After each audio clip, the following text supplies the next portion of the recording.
Mis amados hermanos, ¿cómo amanecieron?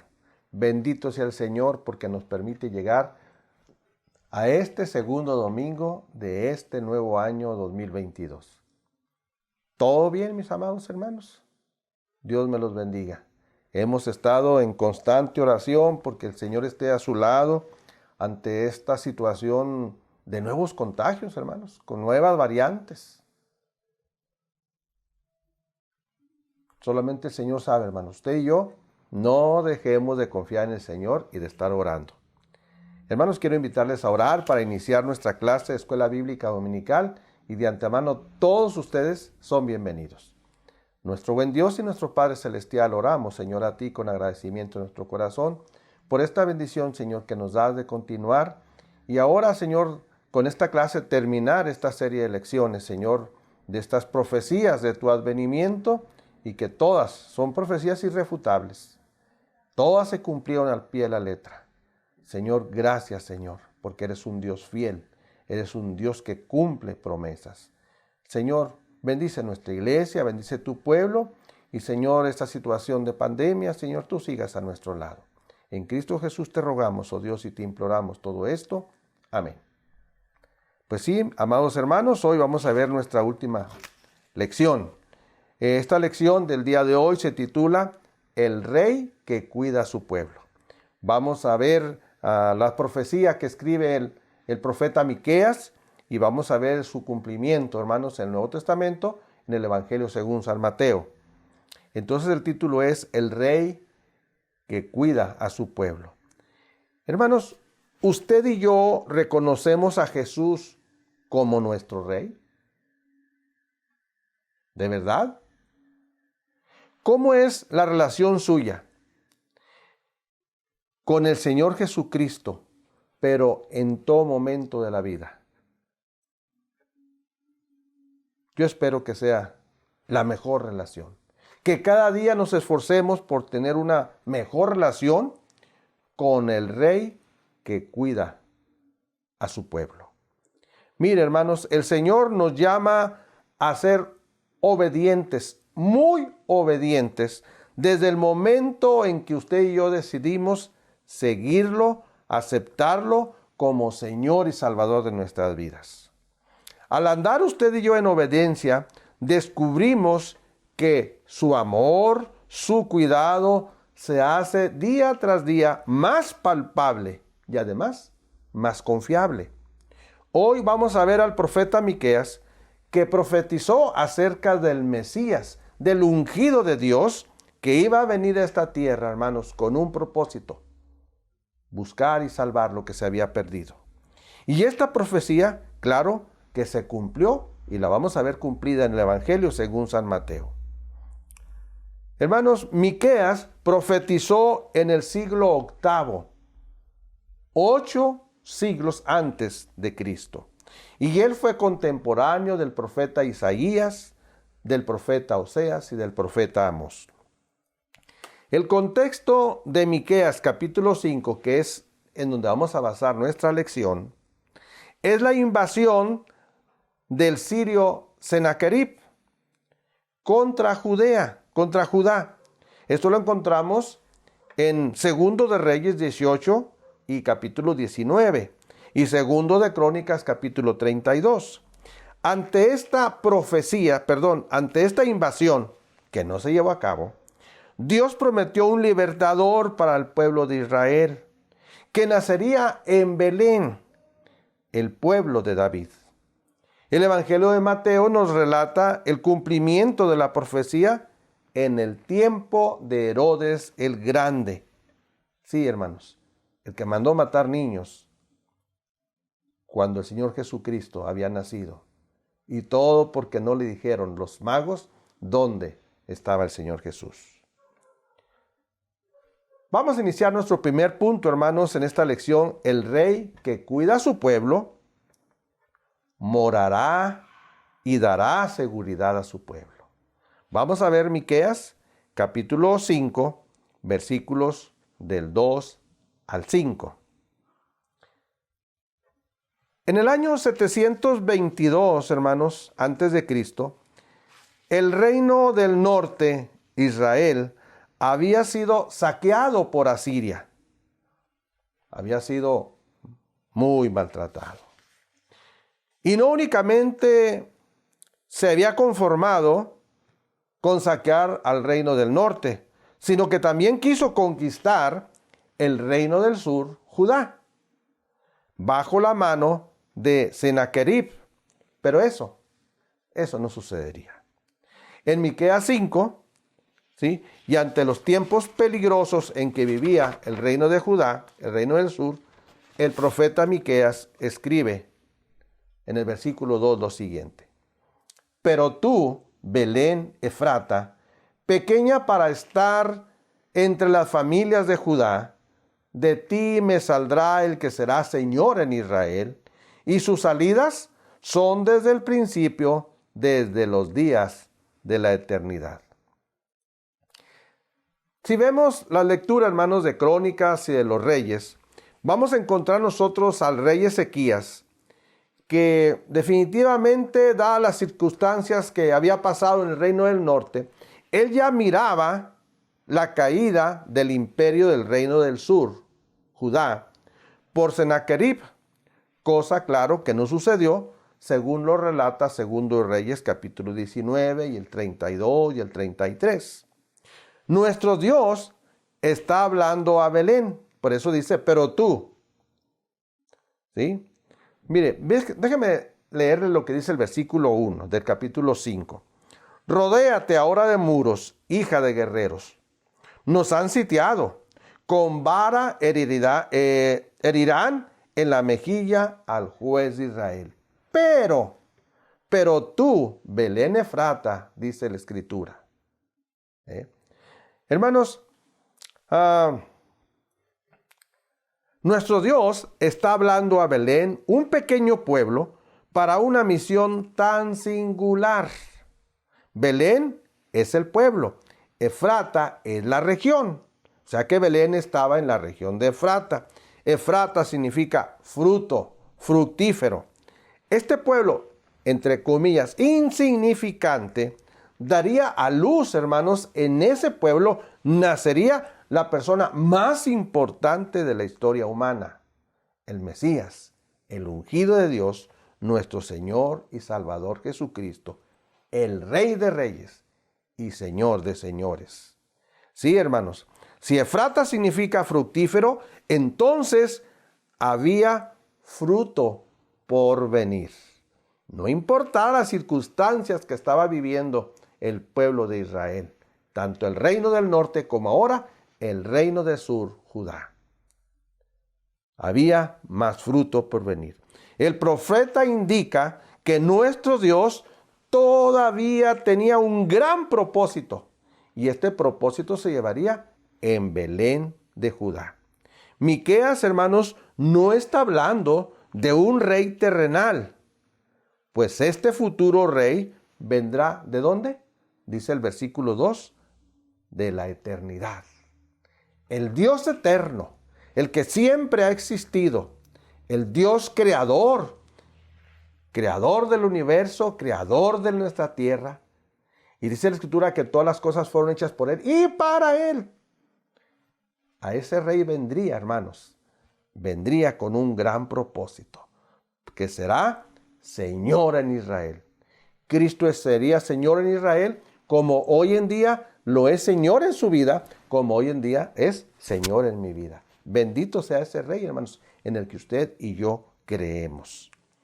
En el versículo 3 nos dice, pero los dejará hasta el tiempo que dé a luz, la que ha de dar a luz, y el resto de sus hermanos se volverán con los hijos de Israel.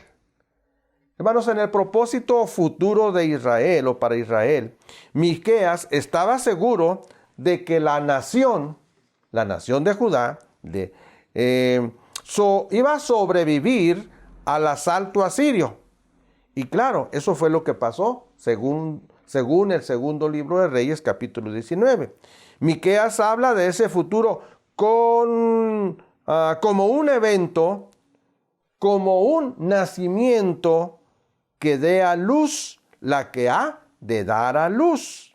Y claro, que eso se cumplió al nacer nuestro Señor y Salvador, Cristo Jesús.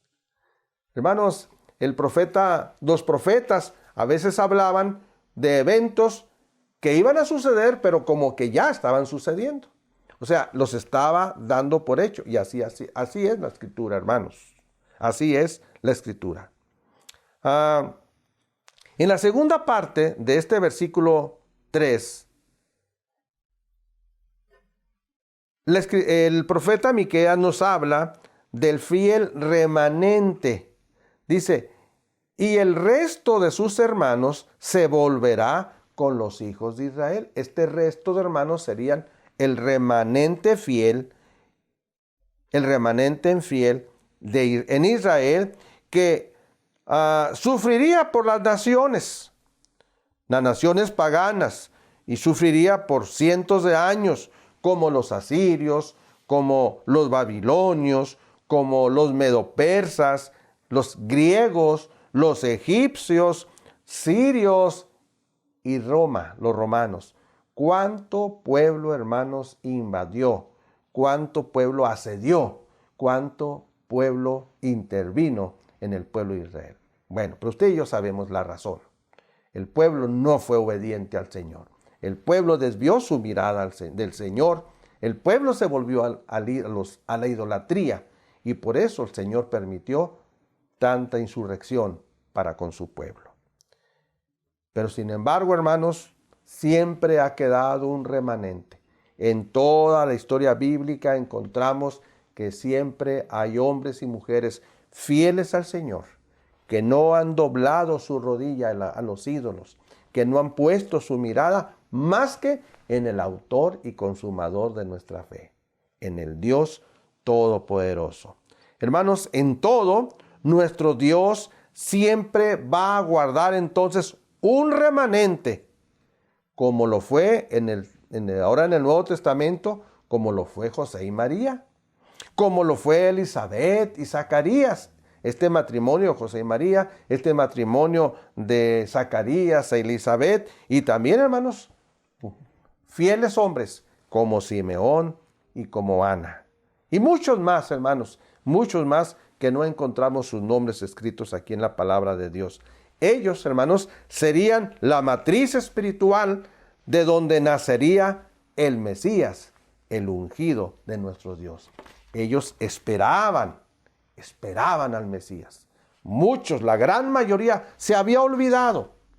Recordemos, hermanos, que entre el último profeta, que antes de Juan el Bautista, que fue el último de los profetas, antes de él, hay un periodo de 400 años donde no hay palabra de Dios a través de un profeta, hasta que llegó Juan el Bautista para preparar el camino del Señor. Versículo 4, hermanos, y él, ese que nacería, él dice, él estará y apacentará con poder de Jehová, con grandeza del nombre de Jehová su Dios, y morarán seguros, porque ahora será engrandecido hasta los fines de la tierra. Hermanos, Miqueas el profeta aquí está asegurando que el Mesías, el ungido, este rey que se mantendría en pie y nunca sería derrocado, sería un apacentador sobre su rebaño, sobre los fieles, hermanos, los fieles del Señor. Y además, dice el versículo 5, Él será nuestra paz. Sí, hermanos, el fiel remanente es el rebaño de ovejas, viviendo con tranquilidad y con seguridad, tal como nos lo dice este versículo 4. Morarán seguros, porque ahora será engrandecido hasta los fines de la tierra. Hermanos, el rey que cuida a su pueblo va a morar con nosotros y nos va a dar seguridad. Les invito, mis amados hermanos, a ver a ese rey que cuida a su pueblo, que también nos va a guiar. En segundo lugar, nos guiará y apacentará a su pueblo. Pero ahora vamos a irnos hasta el Evangelio según San Mateo, hermanos. Vamos a ir hasta el Evangelio según San Mateo y vamos a buscar el capítulo 2 y vamos a trabajar un poquito con los versículos del 1 al 6. Mateo capítulo 2, versículos del 1 al 6. Dice el versículo 1, hermanos: cuando Jesús nació en Belén de Judea, aquí estamos, habíamos dicho, en Miqueas, y tú, Belén, Efrata. Ahí nacería nuestro Salvador Jesucristo. Pero ahora en el capítulo 2 del libro del Evangelio según San Mateo dice: cuando Jesús nació, ¿en dónde? En Belén de Judea, en días del rey Herodes, este es Herodes el Grande, vinieron del oriente a Jerusalén unos magos. Vamos a ver, hermanos, esta visita de estos magos buscando, siguiendo la estrella para ver al Señor Jesucristo. Ahora, hermanos, Mateo nos lleva a 700 años después de la profecía de Miqueas. Israel sobrevivió al asalto asirio, pero nunca más de los opresores. De lo que no sobrevivió fue de los opresores extranjeros. Ya mencioné en el punto anterior toda esa serie de pueblos que oprimieron al pueblo de Israel. ¿Sí? Ahora, el pueblo de Israel, en este Evangelio de San Mateo, cuando nace el Señor Jesucristo, Israel, el pueblo de Dios, está siendo oprimido por los romanos. Pero en esa opresión de los romanos sobre el pueblo de Israel es cuando sucede lo más maravilloso, el nacimiento de nuestro Señor Jesucristo en Belén. Al nacer el Señor Jesús, hermanos, Judea era gobernada por el rey Herodes. Él había sido puesto gobernante por los romanos. Por cierto, hermanos, este rey era idumeo, o sea, él venía de los edomitas. Fue puesto por los romanos en Palestina del 37 al 4 que había nacido el Señor Jesucristo. Para Mateo, unos sabios gentiles viajaron desde Oriente para ver al rey nacido en Belén, mientras que Belén moraba en la oscuridad espiritualmente. ¿Sí, hermanos? No había mucha gente que esperaba el nacimiento de Cristo ya. Se habían olvidado, habían pasado 400 años, ya no esperaban que vendría el Mesías, se les pasó eso en su mente, ya no lo esperaban. Pero el Señor nació en Belén, según el versículo 1 de este capítulo 2 de Mateo, como lo hemos estado viendo en clases anteriores. Versículo 2, ¿qué dijeron los magos? ¿Dónde está el rey de los judíos? Ellos llegaron con Herodes y le preguntaron dónde estaba el rey de los judíos que había nacido, porque su estrella hemos visto en el oriente y venimos ¿a qué? Venimos a adorarle. Hermanos, Herodes estaba en Jerusalén, había que llegar a Belén, porque ahí nació el Señor. Los sabios magos se dejaron ser guiados por su estrella y llegaron a Jerusalén, no a Belén. ¿A qué iban? ¿A qué iban siguiendo esa estrella? Iban buscando al rey que había nacido en Belén. ¿Sí? Ellos dijeron, ¿dónde está el rey de los judíos? Eso seguramente que le caló mucho a Herodes, porque él era el rey de los judíos. No podía haber dos reyes de los judíos. Así es de que vamos siguiendo la historia, hermanos. ¿A qué iban ellos? A adorar al Señor Jesús. Ellos iban buscando al rey de los judíos para adorarlo con una adoración profunda. Pues el Señor Jesucristo, el que había nacido en Belén, que estaba profetizado, él no era un simple príncipe, porque siempre que nacía un príncipe se le iba y se le adoraba. Pero el Señor Jesucristo no era un simple príncipe, no.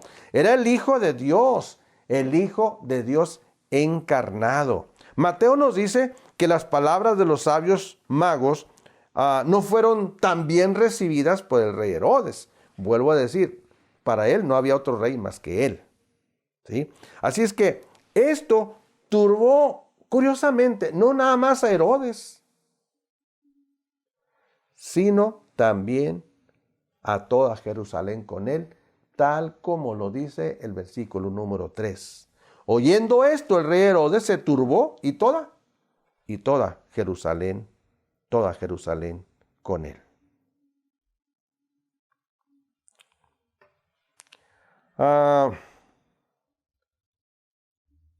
¿Por qué se turbó? Pues se turbó por las palabras que los magos dijeron. El rey de los judíos. Para Herodes solamente podía haber un rey, y ese rey era solamente él.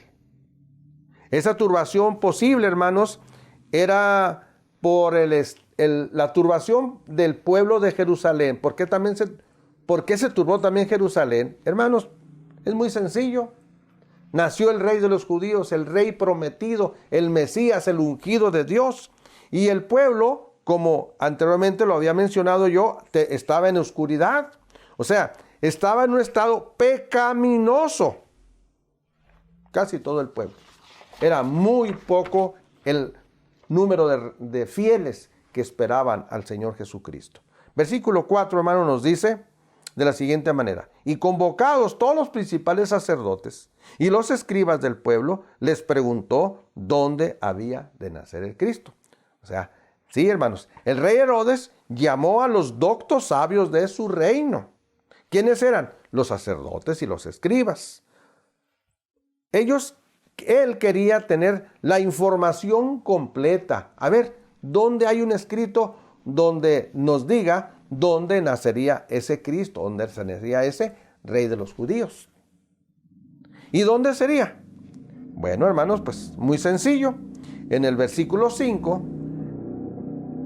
versículo 6, esos doctos que él tenía le dicen: en Belén de Judea, porque así está escrito por el profeta, lo que leímos ahorita en Miqueas. Y tú, Belén, de la tierra de Judá, no eres la más pequeña entre los príncipes de Judá, porque de ti saldrá un guiador que apacentará a mi pueblo Israel. Hermanos, allí tenemos la respuesta que los doctos de Herodes le dan en relación a dónde nacería el Señor Jesucristo. Lo que los doctos de Herodes le dicen es lo que ya estaba escrito. El profeta Miqueas ya lo había escrito y eso se cumplió con lo que estamos leyendo ahorita en el Evangelio según San Mateo. Hermanos, como vemos, la estrella no era suficiente para los magos. Se necesitaba de la luz de las Escrituras para conocer al Señor Jesucristo. La estrella era algo que ayudó, pero los sabios magos necesitaban saber algo más para llegar concretamente a donde estaba el Señor Jesucristo. Les invito, hermanos, ahora a ver la tercera parte, y es que este rey que cuida a su pueblo, hermanos, será digno de postración y adoración. Vamos a ver ahora los versículos 9, 10 y 11. Nosotros sabemos, antes de estos versículos, hermanos, que vamos a trabajar, sabemos que Herodes le pidió a los magos que cuando vieran al Señor, les dijo: averigüenlo bien, y cuando ya lo encuentren, háganmelo saber para que yo también vaya a adorarlo. Qué mentiroso, qué mentiroso. Pero en el versículo 9 nos dice de la siguiente manera: ellos, habiendo oído al rey, se fueron, y he aquí la estrella que habían visto en el oriente iba delante de ellos, hasta que llegando se detuvo sobre donde estaba el niño. Ellos tenían una petición de Herodes. Ya sabemos, según la historia, que no se regresaron por el mismo camino. Pero bueno, ellos siguieron la estrella y se detuvo hasta donde estaba el niño, según el versículo 9. Con la estrella, hermanos, y el testimonio de la palabra de Dios, según las profecías, los sabios magos llegaron a Belén, hasta donde la estrella se detuvo. Qué bendición, hermanos, encontramos nosotros en la creación de nuestro Dios. Y qué bendición, hermanos, encontramos en la Escritura que nos indica el camino para llegar a nuestro Dios. ¿Se recuerda lo que el Salmo 19 nos dice? Los cielos cuentan la gloria de Dios y el firmamento anuncia la obra de sus manos. Léalo, hermanos, es muy hermoso el Salmo 19. Los sabios llegaron al Señor Jesucristo por la estrella y por lo que las Escrituras dicen. Usted y yo tenemos la bendición de tener la palabra de Dios. Acudamos a ella y encontremos, hermanos, el camino correcto para llegar al Señor. Así es nuestro Señor, hermanos, que de una manera u otra manera, Él siempre nos ha hablado, así como lo dice el libro de los Hebreos. Dios, habiendo hablado de una manera y otra a los antiguos, hoy, en la antigüedad, habló por los profetas. Hoy nos habla por su Hijo Jesucristo. En la palabra de Dios, ahí lo encontramos. ¿Sí? Él nos ha hablado siempre, hermanos. Nos habla para ser de bendición a nuestras vidas, porque eso es lo que Dios quiere, ser de bendición para usted y para mí. Él quiere el bien para usted y para mí. La estrella llevó a los magos hasta donde estaba el recién nacido. Versículo 10, hermanos. Y al ver la estrella, se regocijaron con muy grande gozo. O sea, cuando llegan y que la estrella los guió hasta donde el niño estaba, dice la Escritura, que se regocijaron con muy grande gozo. Es lo que dice así. ¿Se recuerda usted, hermanos, cuando usted aceptó a Cristo en su corazón? Cuando usted le dijo al Señor, ven, Señor, entra a mi vida. Quiero preguntarle, ¿usted estaba triste o estaba feliz? Estaba feliz, seguramente, ¿verdad? Usted sentía una felicidad enorme en su corazón porque ahora tenía a Cristo en su vida. ¿Se acongojó? No, de ninguna manera. ¿Se desilusionó? Nunca, hermanos. Su servidor tiene muchos años ya en el Evangelio. Muchos, hermanos. Nunca el Señor me ha quedado mal. Yo le he quedado mal a Él, pero Él a mí no. Él siempre ha sido fiel. Yo no, pero Él sí. Hermanos, cuando llegamos a Cristo, cuando Cristo llegó a nuestra vida, todo fue gozo, alegría, esperanza, felicidad, etcétera, etcétera. Todo fue para bien de nuestras vidas. Hermanos, así fue, hermanos, con los sabios magos. Ellos se regocijaron con muy grande gozo cuando tuvieron frente a ellos, con sus ojos mirando al Rey de los judíos, nuestro Señor Jesucristo. Hermanos, estaban extremadamente alegres. Así debe ser nuestra vida, hermanos, cuando reconocemos a Cristo como nuestro Señor y Salvador. Cuando Dios nos da la bendición de ver un nuevo día, hermanos, es la bendición que Dios nos da y debemos de ponernos alegres. Versículo 11, hermanos. Y al entrar en la casa, vieron al niño con su madre María y postrándose, lo adoraron y abriendo sus tesoros, le ofrecieron presentes, oro, incienso y mirra. ¿Qué encontramos en este último versículo de nuestra lección, hermanos? De nuestra lección, mis amados hermanos. Bueno, dice, los magos dejaron a Herodes esperándola, decirle dónde estaba el Señor Jesucristo, y le dijeron, ¿dónde está el Rey de los judíos? Porque venimos a adorarle. Ese era el propósito de estos sabios magos, adorar al Señor. Hermanos, y claro que cuando lo encontraron, dice aquí, y al entrar en la casa. Entrar en la casa significa que ya el Señor Jesús no estaba en aquel pesebre. No estaba allá. Él estaba allá en una casa. ¿Sí? Dice este versículo 11, y al entrar en la casa, vieron al niño con su madre María.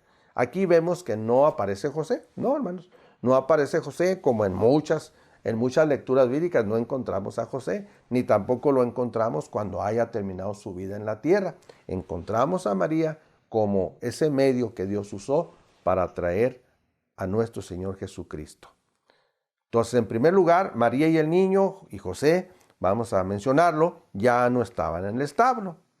En segundo lugar, estaban en alguna casa de alguna familia piadosa. Hermanos, cuando llegan los magos y la gente de Belén se da cuenta de que allí estaba el rey de los judíos, de que estaba el ungido de Dios, de que estaba el Mesías prometido, hermanos, y verlo en las condiciones donde estaba, claro que alguien se compadeció, alguien de muy buen corazón dijo, mejor véngase, esté aquí. Aquí está mi casa para que ustedes estén posando aquí.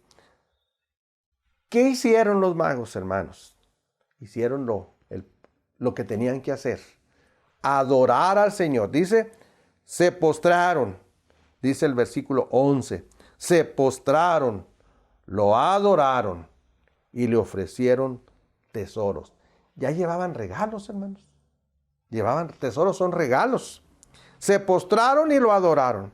Hermanos, esto de postrarse y adorar al Señor solo lo puede hacer alguien temeroso de Dios. Alguien que tiene a Cristo en su corazón. Alguien que confía que es de ese rebaño del Señor, de ese remanente fiel que espera en Dios bendición. ¿Sí?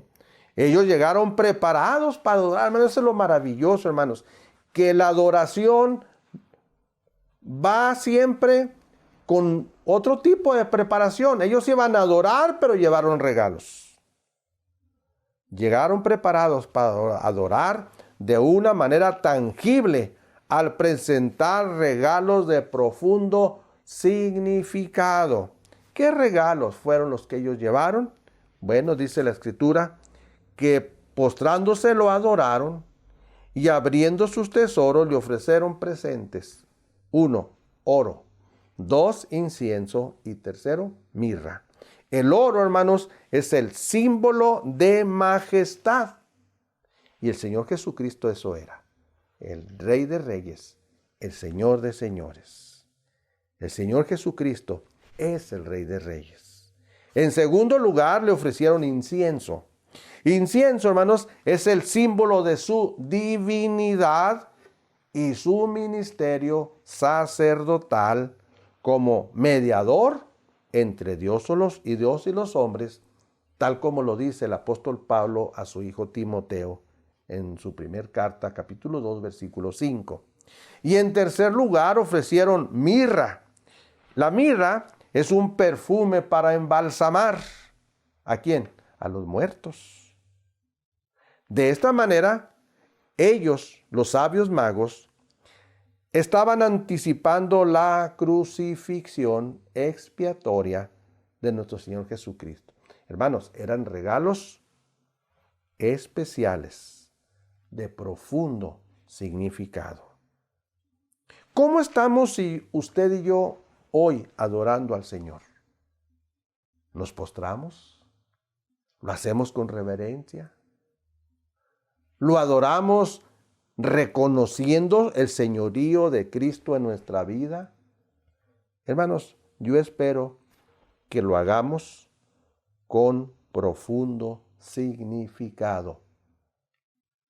Nuestra adoración al Señor. Dios le bendiga, hermanos. Terminamos así nuestra lección. Vamos a orar. Señor, te agradecemos el profundo cuidado que tú tienes de nuestras vidas como pueblo tuyo. Te agradecemos, oh Dios, por el cumplimiento de todas las profecías en relación a tu advenimiento a esta tierra. Te agradecemos, Señor, porque tú eres fiel. Eres un Dios cumplidor de promesas. Eres el Dios que ha prometido estar con nosotros y lo estás. Te ruego por mis hermanos en la fe, Señor. Y te imploro, Señor, por los sufrientes, los que están padeciendo la separación de un ser querido. Dale de tu consuelo, Señor. Solamente tú puedes consolarlos. Solamente tú puedes fortalecerlos. Señor, ten misericordia, Dios. Y también te ruego, Dios, por aquellos hermanos nuestros o familiares que están sufriendo ahorita, Señor, este COVID. Señor, ya sea por una variante o por otra. Señor, ten misericordia. Bendíceles, Padre. Los hospitales, hay muchas personas hospitalizadas. Muchos en casa, Señor, también. Familiares, amigos y hermanos en la fe. Ten compasión, Señor, te lo ruego y te lo suplico en el nombre de Cristo Jesús. Amén. Hermanos, nuestra próxima clase, hemos terminado ya esta serie de lecciones. Vamos a tener una lección intermedia entre otras y esta se titulará Buscando justicia en un mundo injusto. Y vamos a ver al profeta Abdías, este profeta menor, que es ahora sí que es el libro más pequeño, hermanos, de los profetas menores. Vamos a ver, pues estudie todos los versículos que tiene Abdías, por favor. Dios lo bendiga, hermanos, hasta luego.